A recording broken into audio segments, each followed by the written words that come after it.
Shrimps are arguably the most popular food in Western countries. So let's start with some real facts about shrimp sourcing. The conventional way of doing so is unsustainable, whether it's catching wild shrimp or farming shrimp on the coasts. Wild shrimp fishing is done with gill nets and trawling. The areas are generally overfished, and researchers estimate that the spawning population of shrimp today is about 1/8 of what it was in 1908. If that isn't enough, these methods of fishing generate a lot of bycatch, which damages the whole ecosystems. When we look at the shrimp farmed in coastal aquacultures, the tide can refresh the water and carry waste to sea, so wild populations can get diseases from the aquaculture farmed shrimps. To top it off, the ponds are said to be prepared with heavy doses of chemicals such as urea, superphosphate or diesel, which is, of course, totally safe for the environment. I'm not saying that every single shrimp farm or fishery is bad, because that would be bullshit, but these ill practices might occur more often than one would think. My opinion is that it isn't sexy for the media, so nobody talks about it. Luckily, on-land high-tech shrimp farms are recently being developed, and now we are gonna look at one of them.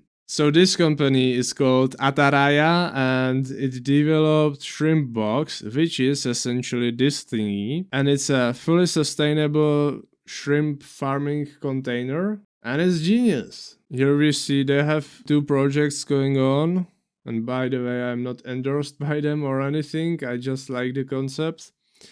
They have one farm that is operational, and I think this is their like research facility or stuff. And as we can see, they are building their second facility. Let's see where it is.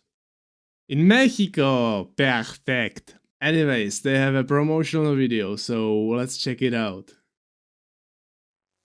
This is Shrimp Box, a modular, sustainable system for the production of fresh shrimp, even in landlocked urban areas. Everything is housed in a specially designed cargo container, and this is the control room. It includes equipment to maintain oxygen levels in the water, centrifugal pumps to move water through the tanks, automatic feeders that provide a consistent and regular feeding schedule, and a waste collection system. 2 tanks are approximately 3 feet deep and 33 feet long, one below and one above, and its biofloc system keeps the same water in the tanks fresh, even after harvest when new shrimp are introduced. And there is no use of antibiotics at any point in the process.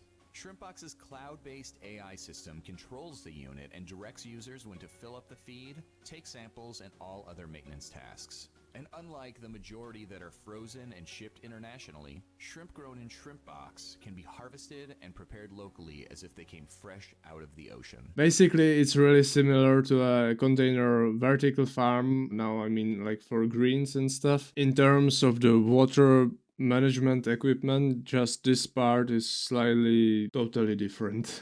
Let's see, what do they have. So they have an automatic feeding system, biofloc removal system, interesting, control room, yeah, waste management, 2 aeration systems here and 2 tanks, interesting. Each unit produces 1.6 tons of shrimp for what amount of time, please? And there is a similar thing going on already in LA, where these guys farm shrimp in a building and the people seem to love it. Here you can see that they have a slightly bigger scale than the container, and I would bet they have a higher production rate. So what do you think? Is land-based shrimp farming the future? Let me know in the comments. Thanks for watching.